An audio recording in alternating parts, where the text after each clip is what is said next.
ஜாங்கிரி செய்கிறது இவ்வளோ ஈஸியாக செஞ்சு முடிச்சதுக்கப்புறம் தான் எனக்கே தெரிஞ்சுது.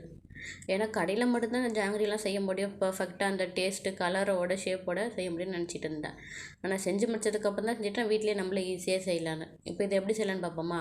இதுக்கு நான் 1 கப் அளவு வெள்ளை உளுந்து எடுத்திருக்கேன். இந்த வெள்ளை உளுந்தை 3 டைம் நல்லா வாஷ் பண்ணிவிட்டு தண்ணி விட்டு 1.5 மணி நேரம் நல்லா ஊற வச்சு எடுத்துக்கிட்டேன்.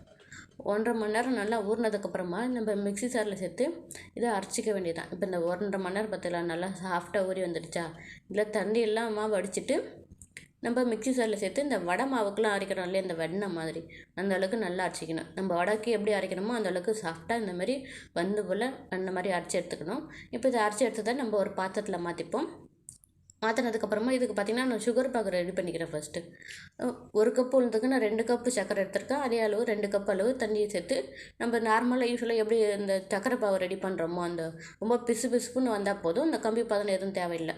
2 கப் தண்ணி விட்டதுக்கப்புறம் சர்க்கரை நல்லா கரைஞ்சதுக்கப்புறமா 2 ஏலக்காயும் தட்டி போட்டு நல்லா கொதிக்க விடணும். இப்போ இந்த கொதிக்கிற கேப்பில் இந்த உளுந்து மாவு கூட 2 ஸ்பூன் அளவுக்கு கார்ன்ஃப்ளவர் மாவு சேர்த்துக்கிட்டேன். 1 ஸ்பூன் அளவு அரிசி மாவு சேர்த்துக்கிட்டு, ஜாங்கிரினாலே அந்த கலர் தானே, அந்த கலருக்காக கொஞ்சம் நான் வந்து கேசரி பவுடர் சேர்த்துக்கிட்டேன். கேசரி பவுடர் சேர்த்ததுக்கப்புறம் இந்த அளவுக்கு நல்லா அடித்து எடுத்து கலந்துக்கணும். நம்ம உளுந்து வடை சுடும்போது நல்லா ஒரே டைரெக்ஷனில் கையை வச்சு நல்லா அடித்து எடுப்போம்ல, அந்த மாதிரி அடித்து எடுத்ததுக்கப்புறமா சக்கரை பாகு ரெடி ஆகிடுச்சு. நல்லா சக்கரைலாம் கலந்து வந்ததுக்கப்புறமா தொட்டு பார்க்கும்போது கொஞ்சம் பிசு பிசுன்னு இருக்கணும். இந்த கம்பி பதம்லாம் வரணும்னு அவசியம் இல்லை. நம்ம வீட்டில் இருக்கிற ஏதாவது எண்ணெய் கவர் இருக்கு இல்லையா, அந்த எண்ணெய் கவரில் ஒரு பக்கமாக இந்த மாதிரி ஹோல் போட்டுட்டு, தேவையான சைஸில் ஹோல் போட்டுட்டு மாவில் எடுத்து விட்டுட்டு இப்படி பிழிஞ்சு பார்த்தா மாவு நமக்கு தேவையான சைஸில் வரணும்.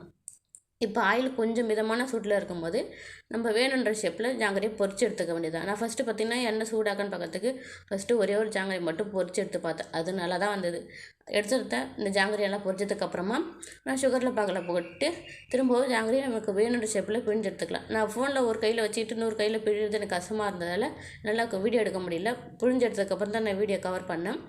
இந்த மாதிரி ஜாங்கிரி நம்ம பிழிஞ்சதுக்கப்புறமா நல்லா புசு புசுன்னு நல்லா வெந்து வரும். நல்ல கலரில் வந்து இருந்ததுக்கப்புறமா நம்ம ரெடி பண்ணி வச்சிருக்க சுகர் பாகில் அப்படியே எடுத்து போட்டு ஒரு 5 நிமிஷம் போல் நல்லா ஊற வச்சுக்க வேண்டியதான். அடுத்ததான் எனக்கு தேவையான அளவுக்கு ஜாங்கிரி, இந்த மாவு பார்த்திங்கன்னா 1 கப்பு அளவுக்கு தான் எனக்கு ஒரு 1/2 கிலோவுக்கு மேலே இருக்கும்னு நினைக்கிறேன். எனக்கு அளவுலாம் தெரியல, அந்த அளவுக்கு நிறையவே ஜாங்கிரி வந்துருந்தது. எல்லா மாவையும் நல்லா ஜாங்கிரி பிழிஞ்சு எடுத்ததுக்கப்புறமா அந்த சுகர் சிரப்பில் பார்த்திங்கன்னா ஒரு 5 நிமிஷம் போல் நல்லா ஊற வச்சு எடுத்துக்கலாம். அதுக்கு மேலே நல்லா ஜூஸியாக வேணும்னா நம்ம ஒரு 1/2 மணி நேரம் கூட எக்ஸ்ட்ரா கூட ஊற வச்சு எடுத்துக்கலாம். ஊற வச்ச ஜாங்கிரி எடுத்து பார்க்கும்போது அப்படியே கடையில் வாங்குற மாதிரி நல்லா புசு புசுன்னு கலர் சூப்பராக டேஸ்ட்டும் நல்லா இருந்தது.